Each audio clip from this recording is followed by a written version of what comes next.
Hey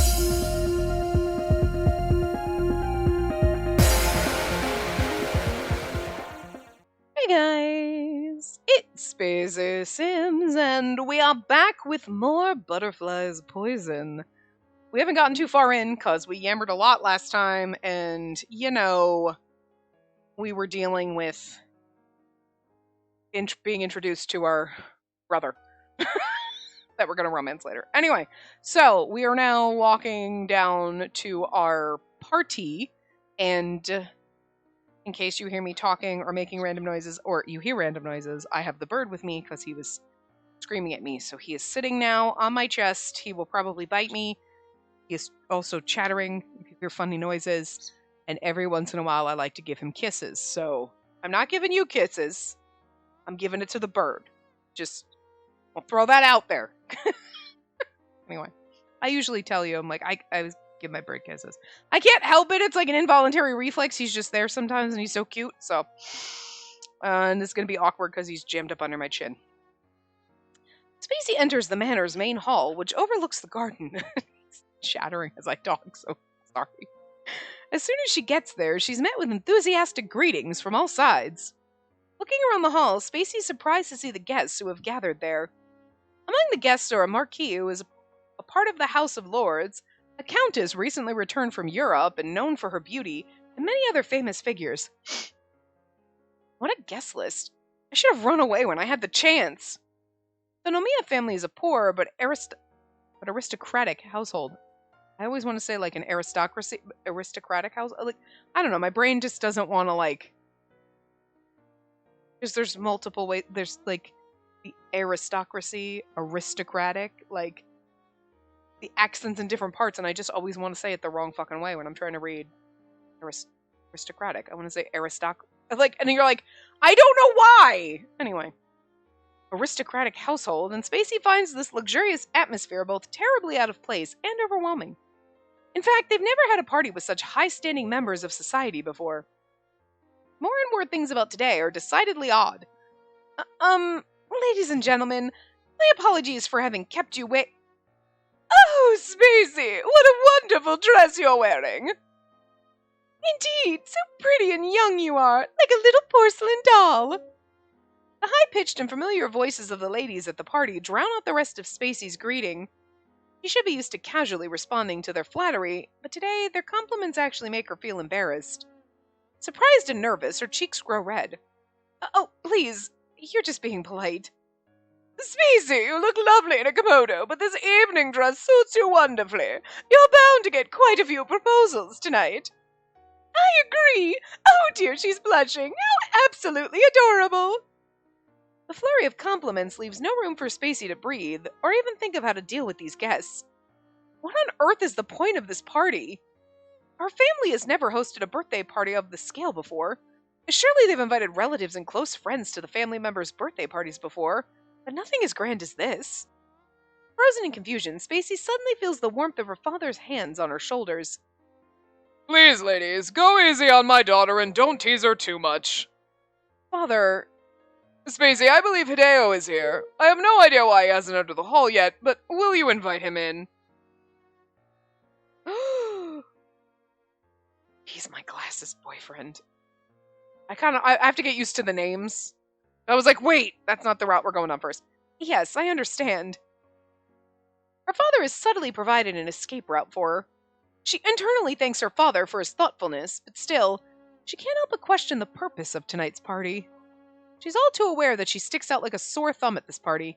Why would her father host a huge birthday party and invite all these prestigious people for someone like her? At that moment, bright laughter rises from the garden and reaches her ears. There's a group of laughing girls outside, and Spacey has no doubt her brother is right in the middle of them. Away from the attention of the other guests, her father turns to look at her with a warm and slightly awkward gaze. I could hear the music all of a sudden, and it sounded like a voice, and I was like, what the hell? I do like the fact that, like, we're constantly pointing, like, oh, our brother is this playboy, and all the girls are after him, and there's, like, I'm not gonna lie, I kind of like what they're doing here with it, like, being like, oh, all the girls, everyone's in love with it. Hold on a second. Sorry, bird. No, the music is just music because I just turned it up, but I feel like I can hear a voice. And I'm like, is there singing?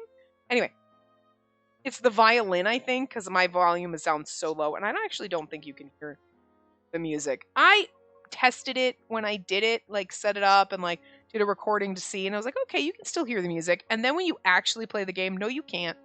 No, you can't. So it's weird. In the menu options, when you're setting the settings, you're like, okay, this sounds good. And then when you're doing the game, it's totally like 10 times quieter. It's bizarre.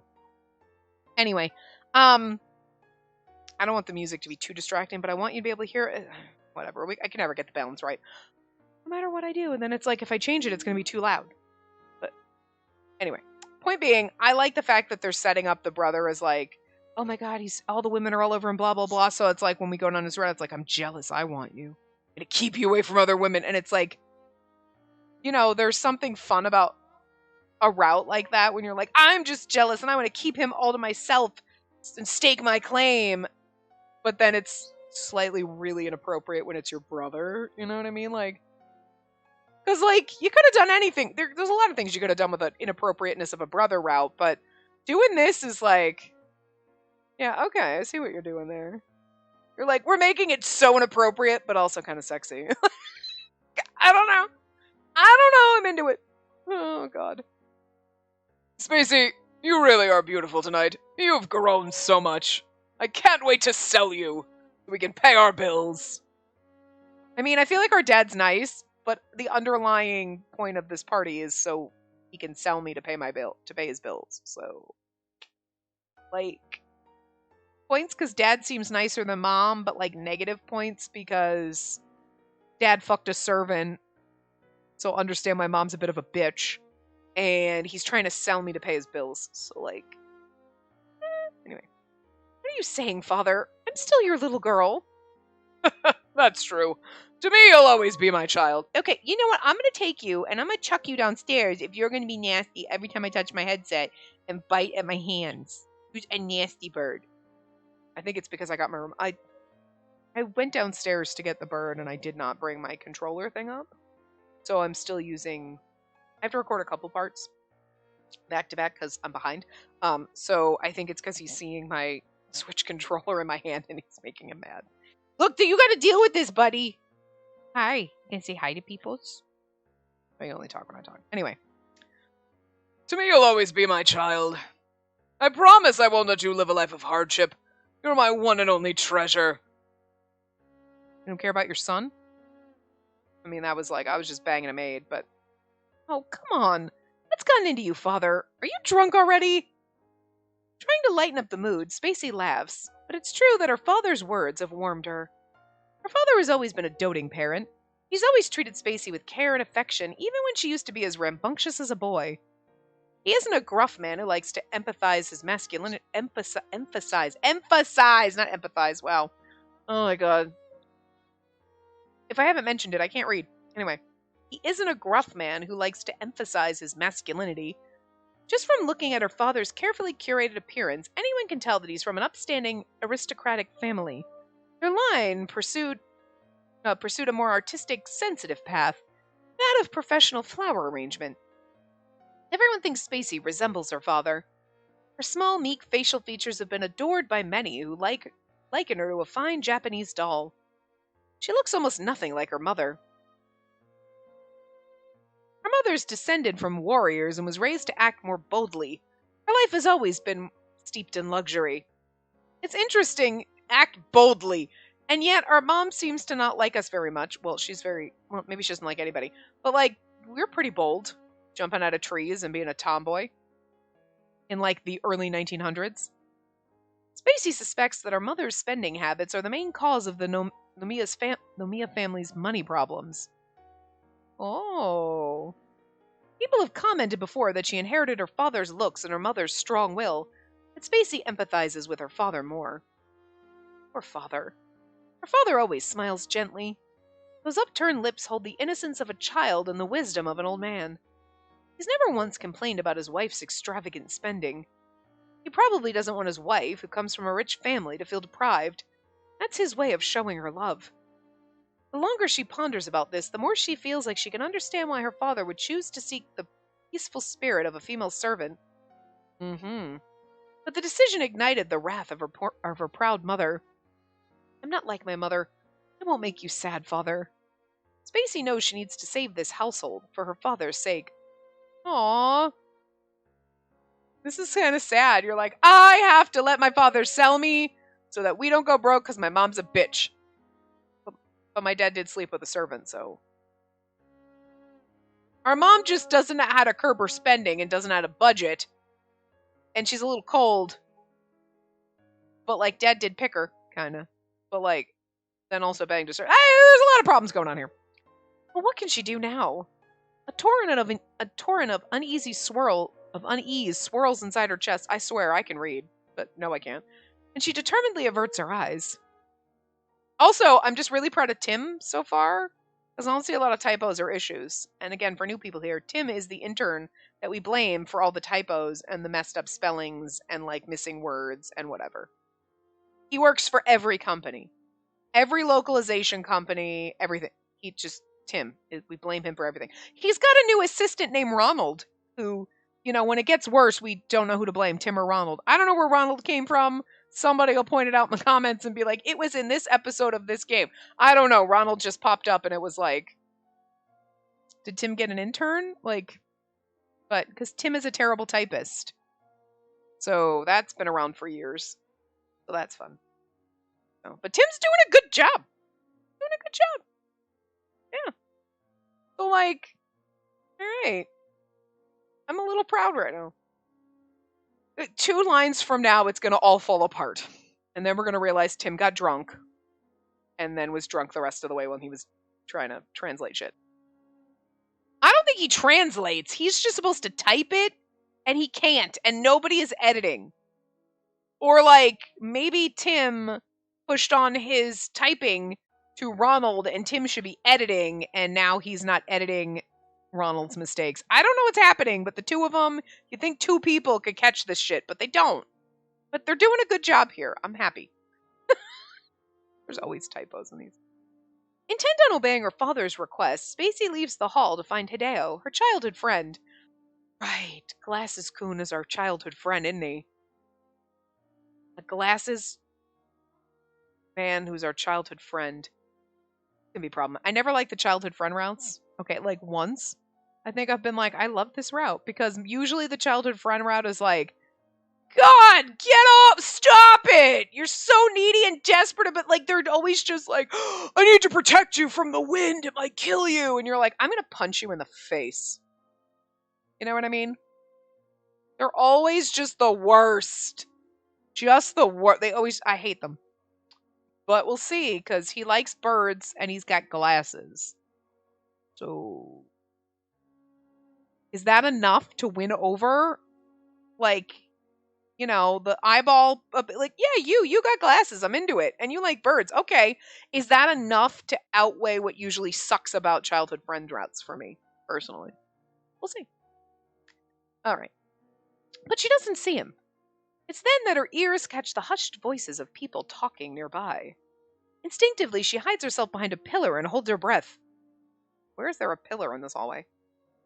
They seem to be whispering in secret, so she decides to remain unseen. So have you thought about it? About my offer? I told you, I'm not interested. It's Majima and the maid that the family hired last year. The maid has her hands snaked around Majima's arm, clinging to him. Oh, he's not interested because he's into us. I love the vases in the background, can I just tell you? Like, the blue and white art. There's like a crane you can kind of see. Like, I love, like,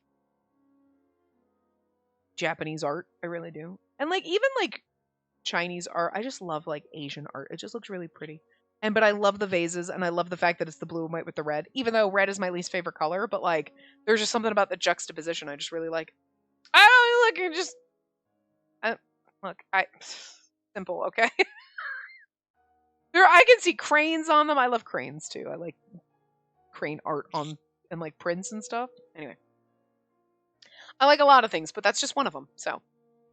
She's an attractive young woman who seems to be madly in love with him. Macy's caught the maid talking with Majima a couple times before. However, their interaction today seems a bit suspicious. I'm serious. Soon they won't be able to pay us anymore. Let's find work somewhere else. How many times do you want me to repeat myself? I'm not leaving this household. Are you sure? You're almost at the age where it'd be strange if you didn't have a family of your own. The woman's voice is laced with honey as she presses her big breasts against Majima's arm. She's trying to hit on my future boyfriend. Women will always fall for you. You can pick anyone and she'll gladly follow you. But if you stay and work here, you won't be able to provide for your future family. I have no intention of having a family. Let's just stop this nonsense right now and get back to work. Majima shakes himself free from her grip.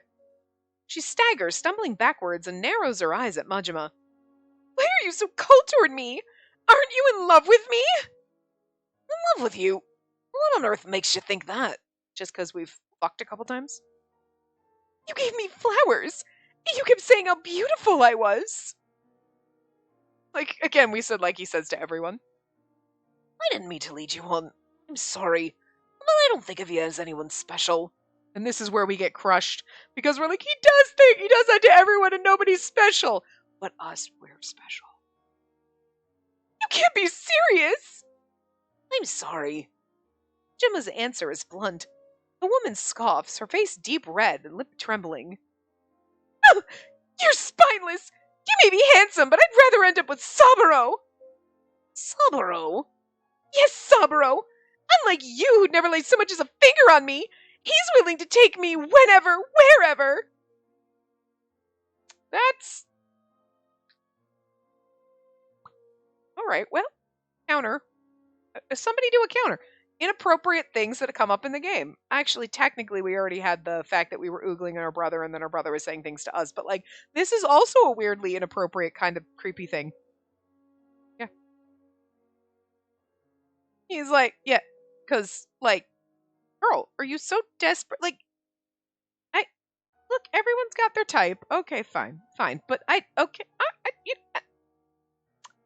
whatever floats your boat, sweetie. He's great, you know. Last night, too, he was all over me. All night long. That's not something I would brag about. Like that you're so desperate for dick that you'll fuck the creepy, like lurch kind of dude. Like, we've pointed him out as, like, he's creepy and, like, just scary and, like, but, like, okay. She whispers suggestively, taunting Majima. But the look on Majima's face doesn't change. He just sighs in exasperation. He's just as hopeless as you are, then. Well, not that it has anything to do with me. Enjoy yourselves. What is your problem? What have I done to deserve this? The problem isn't you. I'm just not interested in anyone. Are you serious? I am. I don't believe you. Wait, don't tell me. You're in love with the young lady of the house? For a split second there, Majima's expression stiffens. Seemingly satisfied now that Majima's shown her a reaction, the woman keeps stoking the flames. Oh my god, but like... Okay. So, like, you want, when you go down his route, to be like him having always kind of, maybe not always had feelings for you, because, like, he knew you when you were younger, but, like, as you've grown up, like, later on, like, been like, yeah, you know, I kind of realized, like, you know, had feelings for you type of a thing at some point. Not like, yeah, no, I never looked at you that way, but alright, I guess, you know? I mean, you could always, like, we're just friends and childhood friends, and then all of a sudden feelings develop, sure. But you don't want it to be like, yeah, no, I never thought of you that way, gross. Well, but now, sure, I get, you know what I mean? You don't want it to be a split second decision, like, oh, like, snap your fingers type thing where he was like, no! Alright, sure, I guess.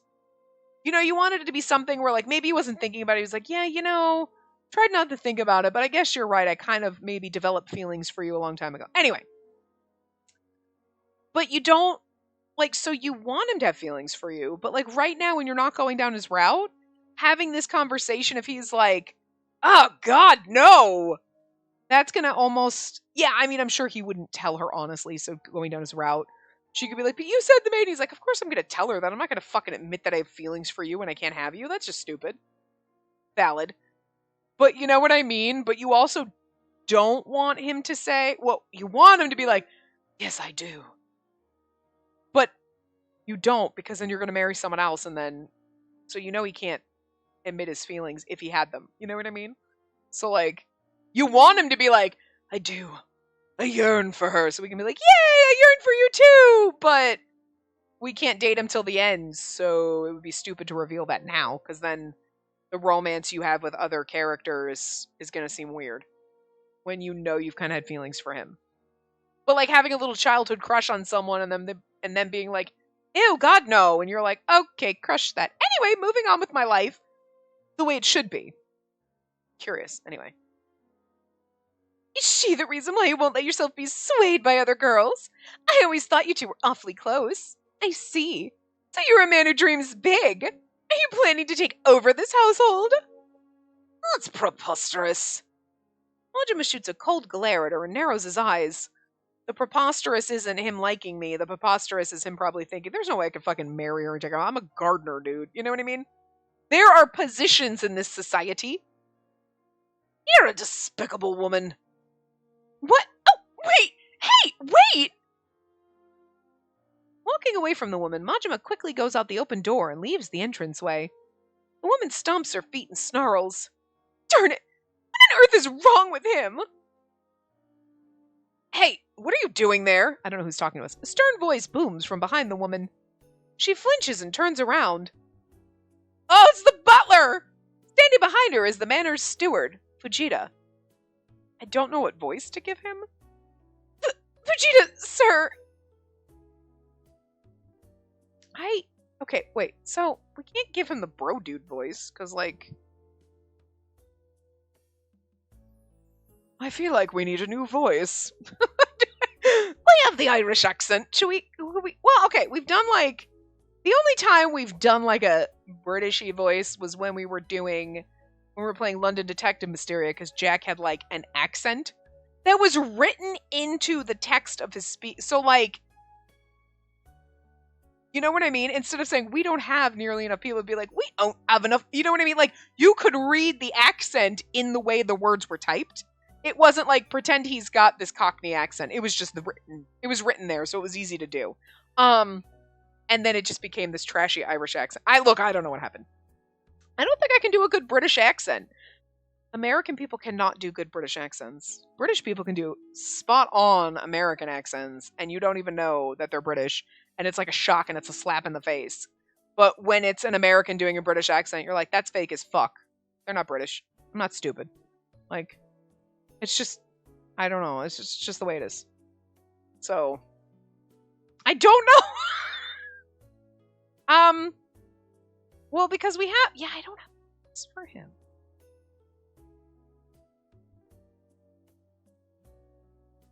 None of these guys have, like, even the soft guy voice.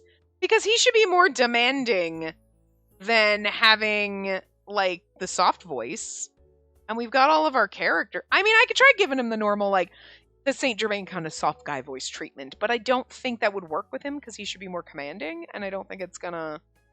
I just don't have enough voices for standard like, where you just have a normal voice. You don't have a weird, stupid voice. You know what I'm saying, anyway? Yeah, because you can't give him a, like... Yeah, he can't. Hold on.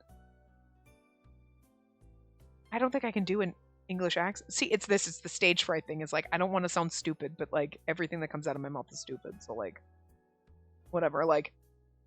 Because he can't have... Well, okay, wait. Okay. Doesn't have to be an accent, but we could be, like... We have to have the posh guy voice. It could be posh. A little more posh. With a slight... Okay. We'll do a slight accent. It's not a real accent. I don't know what it is. Okay. Okay. We don't have nearly enough people in the kitchen. Go help them. Okay, that could work. Right away, sir. With a scowl so deep it looks like it's been carved into her face, the woman trots off to the kitchen. Oh, by the way, CG of Fujita. Sorry. I'm not expecting them, and I'm like, this game is just, they kind of just pop up when the character shows up, and like, I don't really notice. Like, I'm sorry. Right now, I'm trying to get the voices and do that, so that's the forefront of my mind, so I forget about the CGs. I'm sorry. Fujita doesn't hesitate for a moment. He walks on with purpose, shouting orders to the other servants. I mean, you're a butler, and I am into butlers. With her eyes trained on Fujita, Spacey wonders about the conversation she listened to just moments ago. She wonders if all servants in this manner are involved in vulgar relationships with one another. Yeah, don't you want to have a vulgar relationship with a butler? Because I kind of do. To think that the maid and Saburo are... The maid's lewd and suggestive remarks return to her mind, and she blushes. He's technically our second route, so this is going to be fun. However, Majima refused to be tempted by the maid's seduction. At that moment, his refusal flooded Spacey's chest with relief. If Majima had admitted to doing the kinds of vulgar things Saburo was doing, she could never have forgiven him. See, it's not even like, I couldn't forgive you because it's improper. It's it's one thing to be like, oh my god, it's a little improper because we were raised differently. You know? Like, she's not quite like, oh! She's still a little prudish. Because that's the way you would have been raised in an aristocratic family when you're a little more noble. Like, oh no, we don't sleep around. And especially 1918, okay? Like, girl, keep it in your pants! People are still telling women that shit now, so whatever. But you know what I mean? But like, you have to save it for your future husband. But like, yeah, you know, you always see like when they're like TV shows when you got servant, and they're all banging each other and the like whatever. But with Majima, it's not like, oh, I'd be ashamed he was doing these things. It's more like you'd be jealous and you don't want him to be doing it.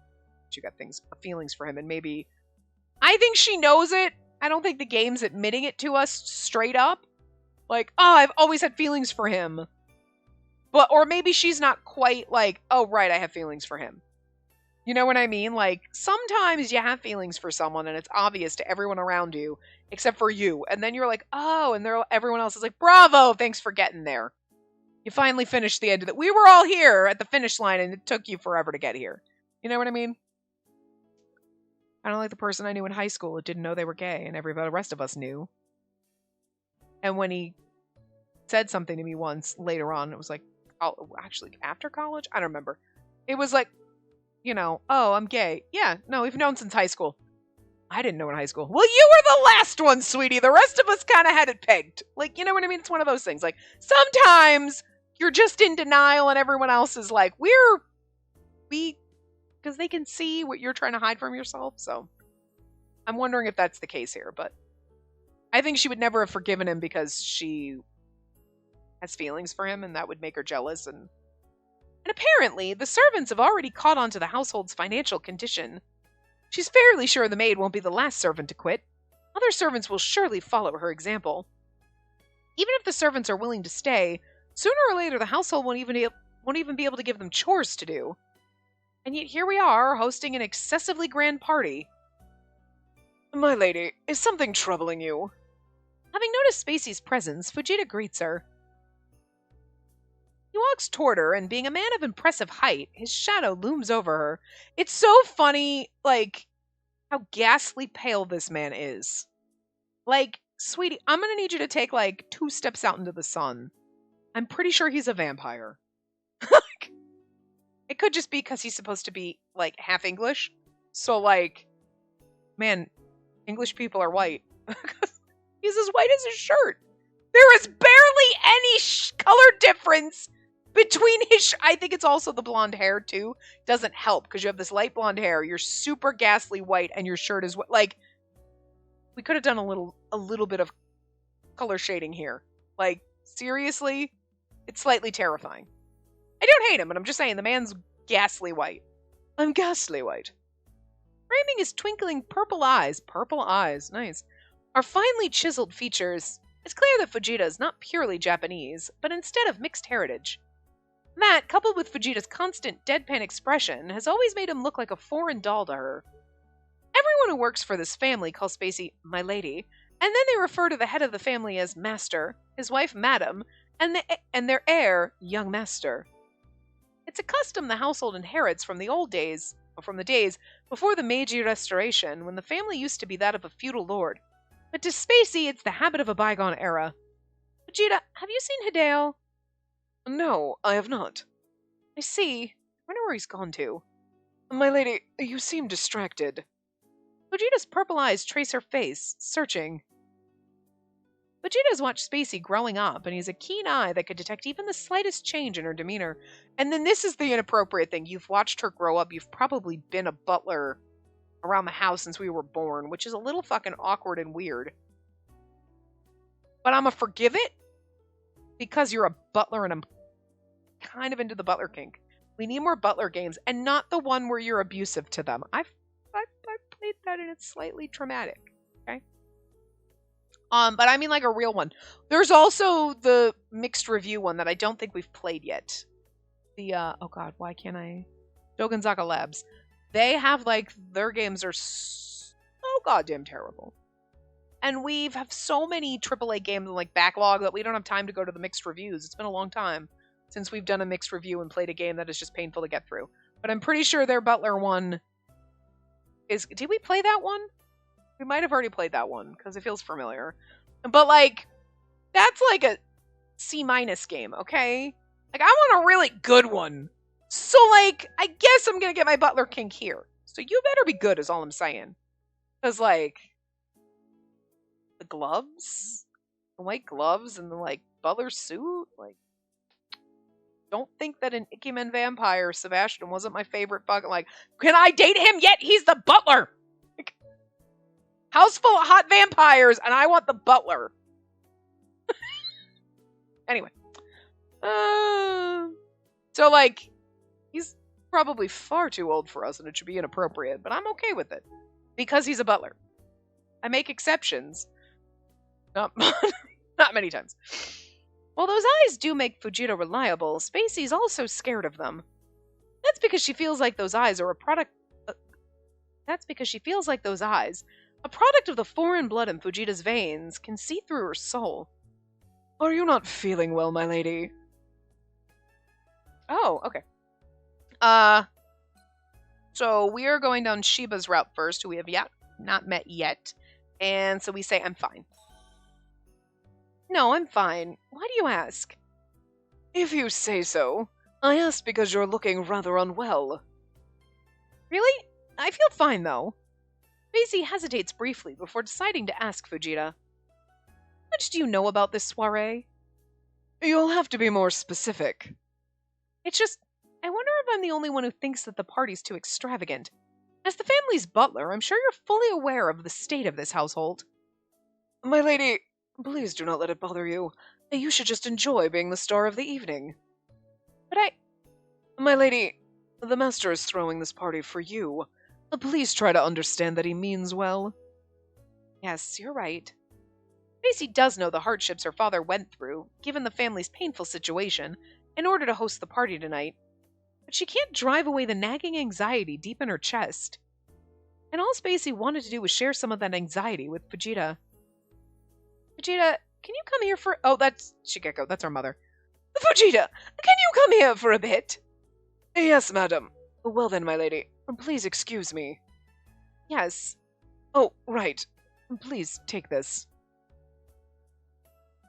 Fujita hands a wrapped bundle to Spacey before rushing upstairs to answer Shigeko. Soon Shigeko's loud voice, ordering Fujita around, travels downstairs. The real person in charge of the manor is Shigeko. It's Shigeko, but I can't quite, like, pronounce it, you know what I mean? Well, anyway. Spacey's mother. Yasuyuki is indeed the head of the household, but being a gentleman and a quiet man, he never raises his voice or settles things by force. For the family staff, the strong-willed Shigeko is like a queen. Everyone's wary of upsetting her. Some have even cowered in fear in her presence. That's usually kind of the way it goes, even in noble households. Like, the man's the one that makes the money and technically the ruler, but the woman's the one that's in charge of, like, making sure the house runs and getting the staff in order. You know what I mean? I mean, that seems to be, like, what you see when you're playing games or reading books or watching movies or whatever in these kind of circumstances. Fujita alone doesn't seem to be affected by the power structure. He's equally polite to his superiors and equally stern to his subordinates. The lines of his features may be sharp and his gaze may be cold, but Fujita's honestly just a man who's extremely serious. Spacey likes him. Perhaps it's because he's the only servant in the manor who genuinely respects her father. She cares for anyone who treats her father well. It's then that she remembers the small bundle in her hands. Spacey unties the wrapping and smiles to herself. It's chocolate. Silly Fujita. In contrast with his rigid appearance, he actually has a sweet tooth. Whenever Spacey's feeling upset, Fujita never fails to bring her something sweet, like giving medicine to the sick. She puts the chocolate into her mouth and it melts instantly. Savoring the sweetness, she wonders if Fujita always carries chocolate around with him. The idea of the stern Fujita hunched over, trying to hide the fact that he's secretly eating sweets is too funny, and she smiles in spite of herself. And then she hears approaching footsteps. Hey, Spacey! I have no idea who it is. It could be Hideo. Oh, Hideo, it is. This is why, look! Okay, we got the CG. Hi, glasses! Into it. And he just looks mad. I love the pissed off glasses characters. Okay. Tell me, right now looking at this, they're like, yeah, no, there was some kind of amnesia flashback. There's some Kent going on here. It's the glasses and the stern angry. Like, he's going to make me do math in a minute. And I hope the answers are in the guide, because I can't do math under pressure. Okay? That's why I'm into it. Anyway. When she turns around, she finds the person she's been looking for, Hideo. He's a friend from her childhood. Today he's dressed in a military uniform and standing at attention as usual. Spacey tilts her head back to look up at him, and the smile fades from her face. Hideo always tries to overwhelm Spacey with a strange air of domination. I'm into it. He wasn't like this before, and she doesn't remember when it started. A pair of uncaring eyes stare at her through silver-rimmed lenses. The gaze fills her heart with a sense of apprehension. That's interesting. Oh, look at that.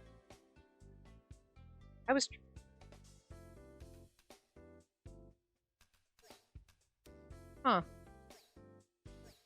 There it is. I was trying to figure out how to get to the thing. Uncaring eyes. I don't know, you're my childhood friend, and they're usually, like, disgustingly possessive and passionate about us, so I'm not buying the uncaring. Spacey can tell right away. Hideo is in an incredibly foul mood. Ah, okay. Where were you? I've been looking for you. The garden. I was waiting to come in after you'd had a chance to greet the other guests. Garden? You're a strange man. Why would you want to be in the garden when it's dark outside? Because it feels nicer to be out there than inside the manor. Glamorous parties don't suit me. Can't stand the pointless small talk and empty compliments either. His voice is always perfect for the glasses characters, especially when they're, like, stern, angry, and bitchy. Perfect. I see you haven't changed, Hideo. Hideo's clipped words cut her within, suffocating her. Hideo Ozaki, the only son of a baron household. Like a baron. A baron or a baroness, not baron as in... You know what I mean? Just came out weird. Like, a baron household. It just sounds like it's got the other implication, you know what I mean? Due to the connection between their families, Spacey would play with Hideo as a child, and they became close friends. Hideo graduated with honors from the military academy, and he's now a second lieutenant in the Army's artillery. Jesus. He's been fastidious for as long as Spacey can remember, but he's been getting ever more high-strung and touchy these days. Feels like her childhood friend is slipping away. High-strung and touchy! That's what we like in our glasses characters. Look, the glasses asshole, the bastard bespectacled boyfriend, or like the glasses robots, kind of they're very similar. That's what I like! Don't get me wrong, like the flirty glasses characters are great, because I love the glasses characters, but the bastard bespectacled boyfriend is my top choice for the that's... Looking at you, Kent! Looking at you, Van Helsing! Pin me up against a wall, call me an idiot, and I'm gonna ask for more. I'm just saying. So, I'm here for this. Again, I'm cautious about the childhood friend thing, because they're usually very, like, possessive and overprotective to a degree that makes me annoyed. But I'm kind of curious how they're going to run with this. Are you just going to be the bastard bespectacled boyfriend? Or are you going to be the clingy, obnoxious, I hate you childhood friend? If it's a slight combination of the two where he's not as overbearing as the normal childhood friend, I might be okay with it. Just saying. She's positive that Hideo didn't always look at her with such ice-cold eyes. They used to be warm. Maybe that's because... Well, I mean, we're going to romance him, so I'm just throwing this out there. Right? As you've been growing up, and you were childhood friends, and you were pals, and now all of a sudden, you You're a man and a woman. And maybe the ice-cold eyes and the is because if I look at you with slight disdain, then I'm not going to shove you up against a wall and dry hump you. I'm just saying. Maybe he's got feelings for us and he's trying to hide them. So, because we were childhood friends and this is awkward for him. When did he change? She has no answer to that. You're awfully dolled up tonight, Spacey. And did you order the dress especially for tonight's party? Yes, but it wasn't me. My father picked out this dress for me. Spacey's cheeks feel hot with embarrassment for having her new evening dress mocked. Hideo must be laughing internally at this ridiculous, flashy dress. I think he's trying so hard not to get a boner, is what it is. Oh, he's laughing internally. He's like, oh, it's so sexy. I need to leave. I'm just throwing it out there. Childhood friends always want to bang you. That's the whole point of their trope, right? Spacey braces herself for the snort and derisive comment that's sure to come, but she doesn't expect Hideo's next words. Huh. The Viscount must be desperate. I can't blame him, though. And tonight determines everything. Determines everything? What do you mean? They didn't tell you. Oh, look at the fucking snarky bitch look on his face right now. Look at that look on his face. I love it. He's also very pale, but you don't notice as pale because he's against tan. But I'm pretty sure Fujita is just, like, still whiter than Hideo. But, like, good lord. Hideo's fist twists into a grimace. They're throwing this party so you can find a husband. What? Which explains why your father went out of his way to show off, and to prove that you're the daughter of a worthy family. Hideo's words strike Spacey like a bolt of lightning. Well, because we'll probably get a dowry. They're going to pay somebody. Somebody's going to buy me. So cool, we got money. I go off to live in this other wealthy household.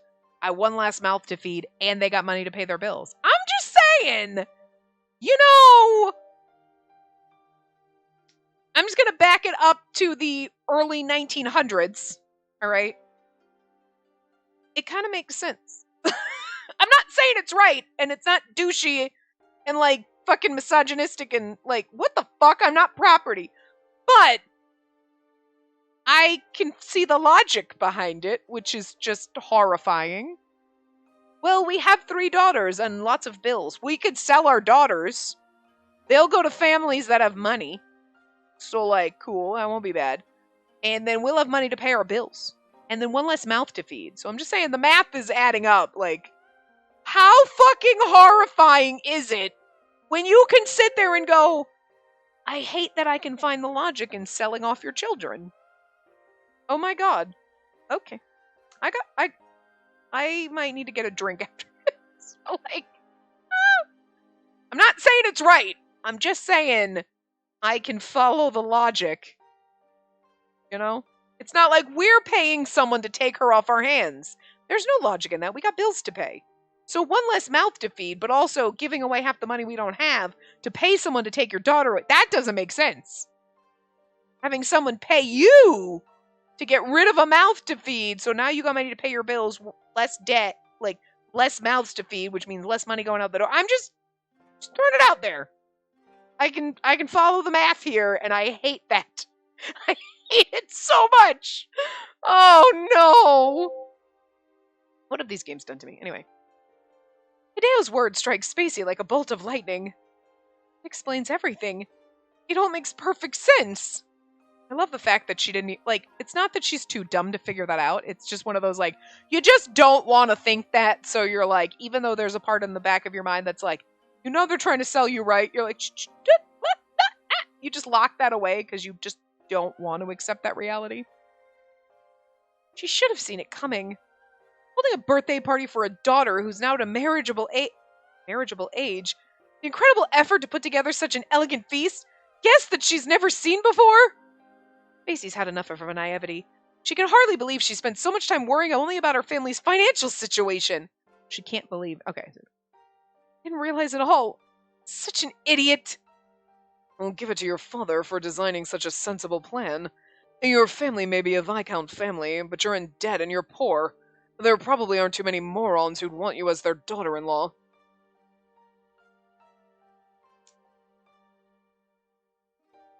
I'm sorry. But did you just basically call me trash?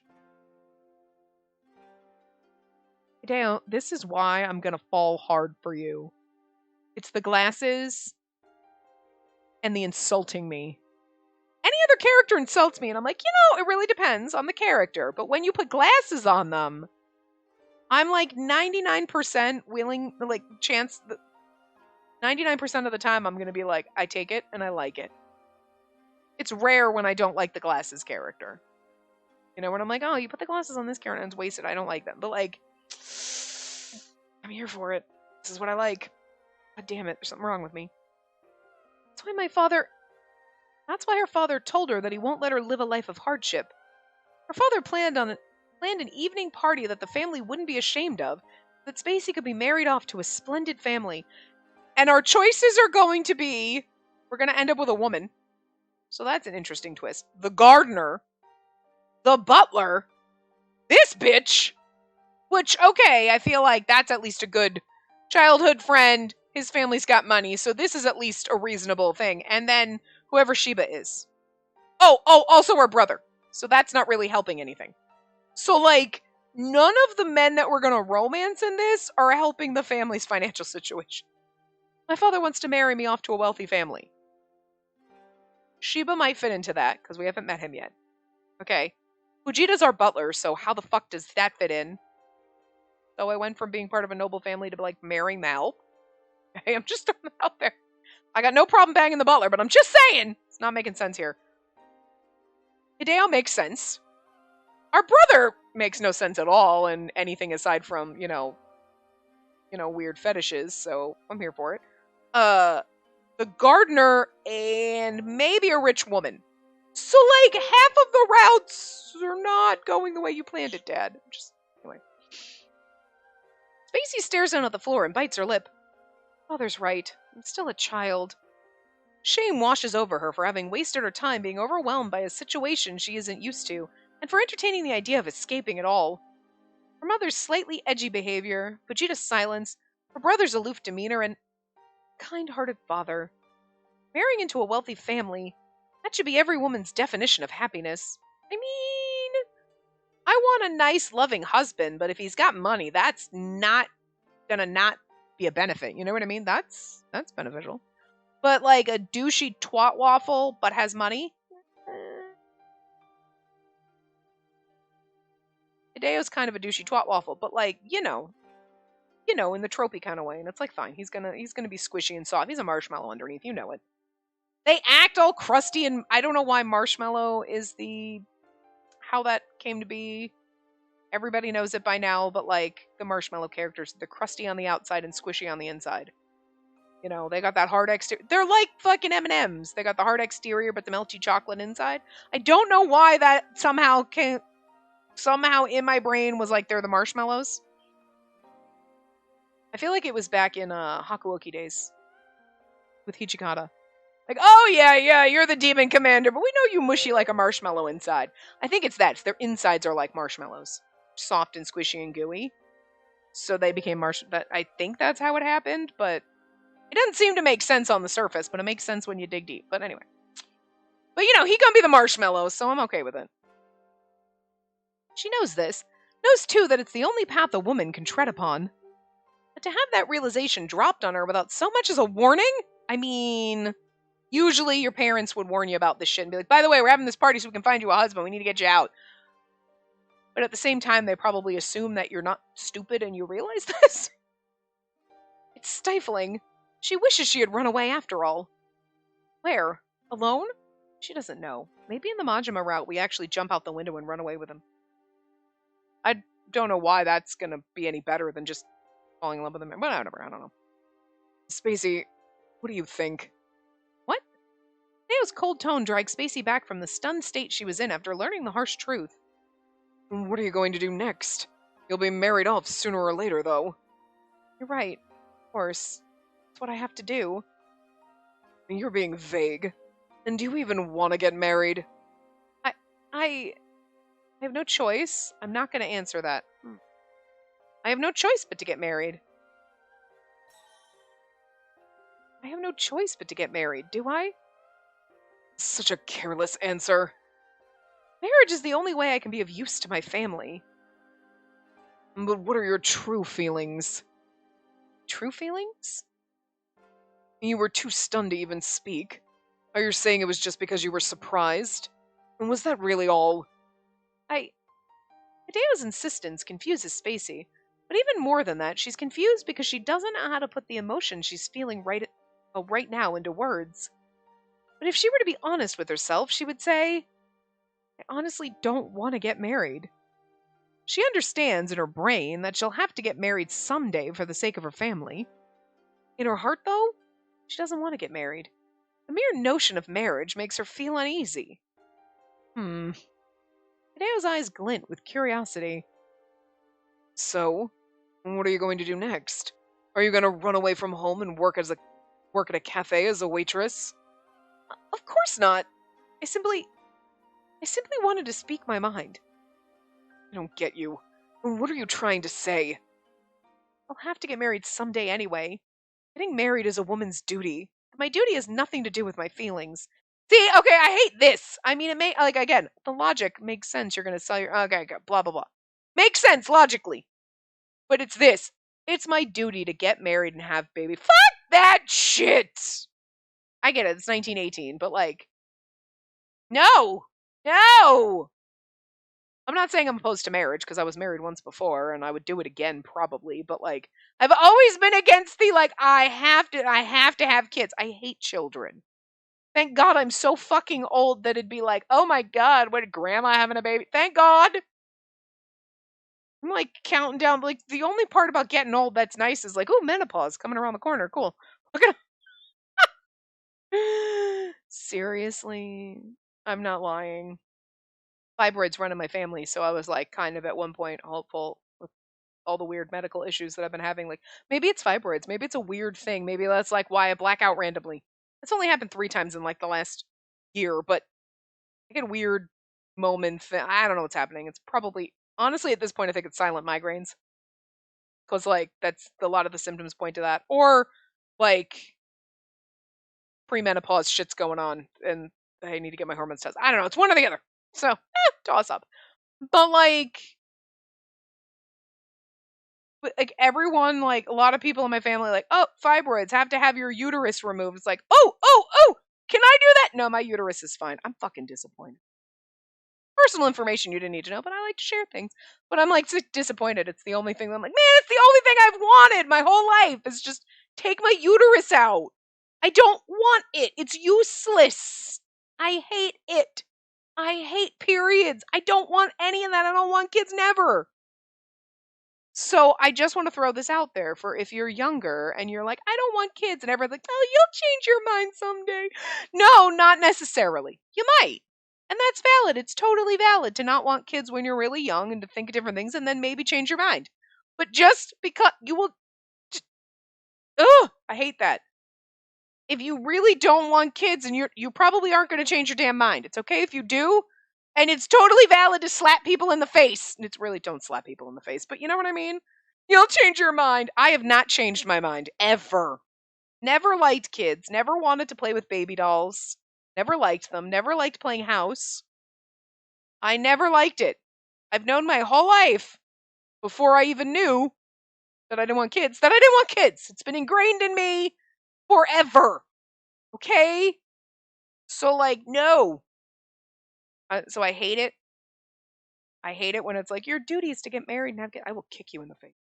Because there's still, 1918 and back in ye olde days, that was basically it. And it was that sucked. Okay? It still makes me mad, but it was a fact of the times, okay? But there's still people that think that way in 2023, and that's disgusting. So it makes me mad, even though in the past it was valid. And it sucks. Because modern sensibility is there's still people that think like this, and it's crazy. But anyway, it's not a woman's duty. 1918 it might have been. You're fairly compliant about this whole marriage thing. Hideo shrugs, looking as if her response has let him down. Ooh. I guess at the end of the day, you're no different from any other pampered socialite. Hideo, what do you want me to say? Without thinking, an angry retort is forming in her mouth. I wonder if his attitude is instead like, oh, I guess I have to. Like, because maybe he's thinking like, oh, you're just gonna go off and get married, like whatever. Like, you know what I mean? Like, if you liked someone, say you're him, and you're into Spacey, and she's like, I guess I have to marry someone. He's like, ugh. Because he's thinking like, why can't we be together? You know what I mean? Like, even though you're a perfectly marryable option, maybe he's not thinking of himself that way. Anyway. Hideo isn't such an awful childhood friend. What with his cold face, his cold gaze looking down at her, and the cold tone coming out of his equally cold mouth. It's exactly why I love him. Should I have screamed at you that I don't want to get married? What would that would that change anything, Hideo? It's been a long time since I last got to see you so angry. His lips are drawn into a smirk. Maybe he just wants some kind of feeling and emotion from us. What would it change? Well, if you really don't want to get married, then take my hand and let's run away together. What? The unexpected answer throws Spacey off guard. See, so look at his eyelashes, goddamn. So I wonder if he's like, but like, I could marry you, dumbass. Escape? But where to? I don't know. China. We'd head across the sea. China? You've never been there, have you? And the world outside of Japan is vast, you know. Would you like to travel the world with me? Dale, I never thought you'd be capable of proposing such an outrageous idea. Something must have gone wrong with Spacey's head because she suddenly has this urge to laugh. She doesn't fight it. Hideo glowers, sulking. I like how he's basically like throwing it out there and we're like, ha, you're funny. And he's like, I was serious? Aww. What's so funny? It's just, you never joke around like this anymore. Like, he's totally serious. He just doesn't know how to deal with his emotions. You think I'm joking? Were you also joking when you said the party tonight was held to choose my future husband? Of course I wasn't. Hideo sneers and pushes up the frame of his glasses. Oh, I love it when they do that. Oh, God, bird. Oh, God, I'm sorry. Sorry, you okay? You right? Okay, simmer down. I have a plushie sitting on the back of my couch, and it must have, like, he jumped and flew as soon as the plushie came flying off the couch, the back of the cushion. And the bird went before the plushie did and scared the shit out of me. Okay, just a minute. We're going to end this part. Don't bite my headset. We'll end this part and I'll get you a break. Don't bite the headset! Nobody wants that. Anyway. I wouldn't joke about that. Your husband will be chosen tonight. I am sure you understand the current situation of your family, and that it's your duty to get yourself a rich husband. You don't have to put it in that way. What? Am I wrong? Because you laughed at him, and now he's mad. His overbearing tone silences Spacey. A woman who doesn't know how to spend money wisely is destroying your family, and your timid father stays silent as she walks all over him.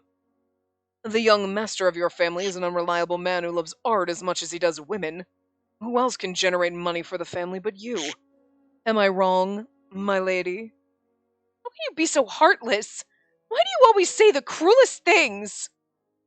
Because you were laughing. I thought I should open your eyes for you. Did you really come to my birthday party just to be cruel to me? I'm not having it! And don't you dare insult my family again! Insult? Psh.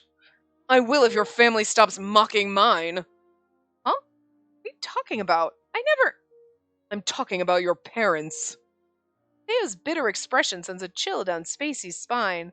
Maybe that's also why he's mad. Like, your childhood friends, and maybe, like, he cares about us as a friend, but also maybe he's kind of into us, but then our family's being douchey to his family and he's a little mad and angry and he's taking it out on us. Could be. It's true that her parents look down on Hideo's family because of their lineage. So again, we're going to marry into a good but none of them are good options if they're all quote-unquote beneath us. Interesting. There are several roughly divided aristocratic classes. Most aristocratic families fall under 3 classes, namely the warrior's house, the royal peerage, and the new aristocratic class. Those who belong to the warrior's house or the royal peerage inherit their nobility from the previous generations, hence the long history of their noble lineage. Meanwhile, the new aristocratic class gained their noble statuses because they're regarded as having performed uh, meritorious services to the nation during the Meiji Restoration and the war. And then there are the old nobles, whose family trees can be traced back to time immemorial despite these newcomers. The Ozaki family belongs to the new aristocratic class. Spacey's family, on the other hand, are of the old nobility. Spacey herself has heard her mother, Shigeko, refer to Ozaki family as a low-born household, and her mom seems like a bitch, so... It's beyond me how some people are still fixated on garbage like old nobility, and the warrior's house. It's the Taisho era, for crying out loud. Your parents should be more concerned about their debts than someone else's pedigree. You think so too, right, Spacey? I mean, he ain't wrong.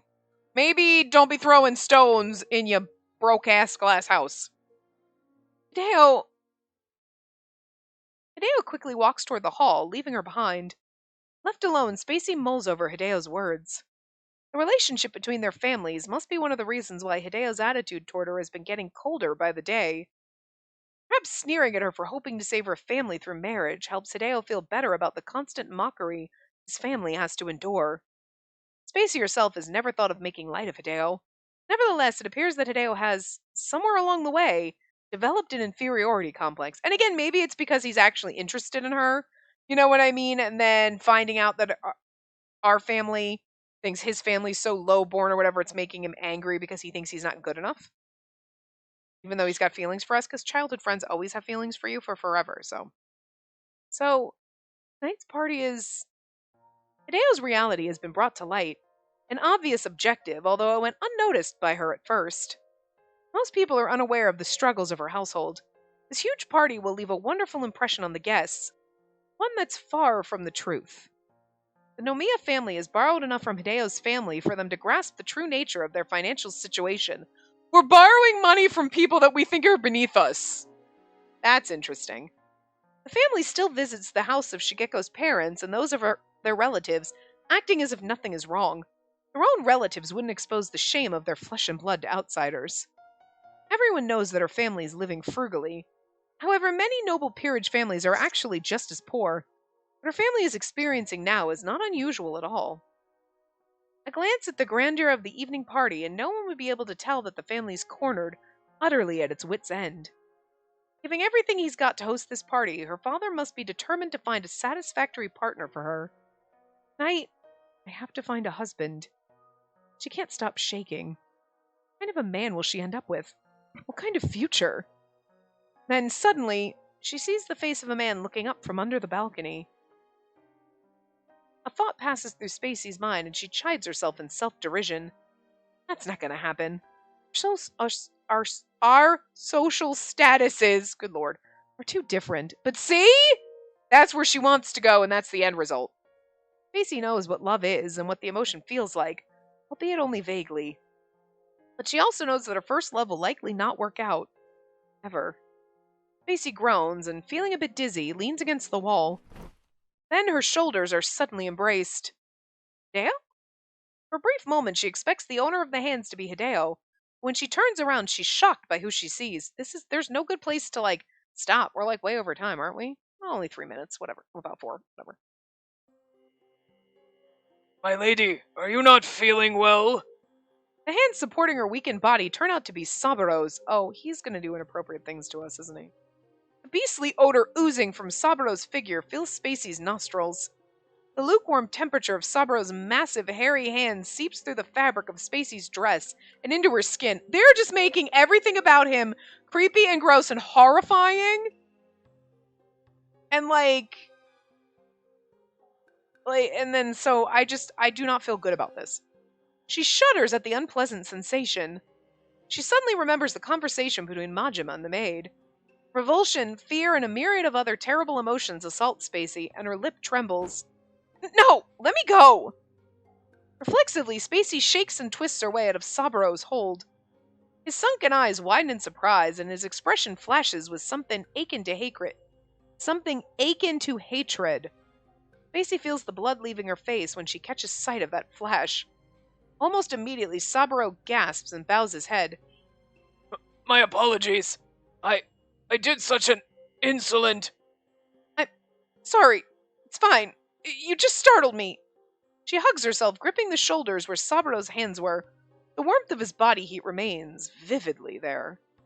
Saburo's always somewhere nearby. He's never far, always watching and staring at her. But today was the first time Saburo touched her, and the experience was so scary, she couldn't help but shriek. Saburo's eyes are still on Spacey. This is where we run away. Like a frog in the presence of a snake, she can't move an inch. She can only feel cold sweat dripping down her spine. They are setting this up for the assault thing, that they mentioned, that it's going to be him, isn't it? What's wrong with him? Why hasn't he walked away? Hideo, please. I'm here. Fujita, I hope he'll pass by. Brother, somebody help me. No, this is where you're like, I gotta go, and you leave. Oh, aren't you Saburo? A cheerful, bright voice cuts in, calling out to Saburo. It's as though that voice cuts through the invisible chains around Spacey's body. Our new boyfriend? With an "oh," Saburo turns around to face the source of the voice. Our girlfriend! And CG for our girlfriend. This is it's a friend man's route. But I don't know, according to Otome Kitten, it's like, sure it is. So we'll see. But anyway. Kyoko, ma'am? Since when did you start working here? I had no idea. Spacey can't look away from the lady who's just appeared. She's so beautiful. See, we're already into her. Also, the music cranked up like 10 notches. She looks like she could be in her late 20s. But the mature air about her, which is a contrast to her youthful appearance, could easily lead Spacey to believe that she's older than 30. Oh. It's kind of like, when there's always in media or whatever, there's the older gay man with his young twink boyfriend. You know what I mean? That's basically what this is. So she could be 30 something and we're her 18-year-old lover, but we're oh no, we're just friends and I just carry her supplies with her while she goes to paint or whatever, but secretly we're having sex behind the scenes. Why am I into this? Look, I'm never, I know there's a lot of people who are oh, I want a lady romance route. You want, little lesbian flings. I'm not usually into the lesbian stuff. I don't care if it's in a game, but I'm not usually yeah, I want to romance the ladies. I have no interest in romancing the ladies. At all. But, I'm kind of low-key into how this, depending on how they're going to play this, so... they were roommates. Oh, we're just friends. She's my traveling companion, my assistant. Yeah, okay, I'm assisting you in the sack, I bet. I might be into it. I don't know. Okay, something's wrong with me, but anyway. She's dressed elegantly. Anyone could tell from a glance that she's wearing the highest quality of clothing. Her brightly colored kimono, her gorgeous, bewitching facial features. She's like a red rose in full bloom. Yeah, we're kind of into this woman. Saburo, are you sure you should be loitering around here? And the other servants look like they could use an extra hand. Certainly, ma'am. Please excuse me. Her words work like a charm, bringing Saburo back to his senses and prompting him to leave immediately. Spacey watches their interaction, puzzled. It's a brief moment later that she notices the lady has been watching her. She's mortified to have been caught spacing out. My name. Spacey hangs her head in shame, and the lady gives her a seductive smile. I mean, seriously? They are not painting this as we're gonna be friends. They are painting this as we're gonna be more than friends. You hate Saburo, don't you? Huh? That man used to work in my manor, but then he caused a little fight, so I fired him. I never thought he'd end up here, though. The lilt in the lady's voice sounds a little salacious, and Spacey grows uneasy. This lady came out of nowhere to drive Saburo away. Who is she exactly? I feel like we're gonna have a long conversation with Kyoko here. So even though, who is she exactly? This is not normally a place I would stop. I like to stop when there's a transition, but we're 10 minutes over, and I just have a feeling this is going to keep going. So I'm going to stop here, and we're going to find out who is she exactly? Our future lover, in the next part. So I will see you guys next time. Remember to give the video a big thumbs up, and subscribe to see more.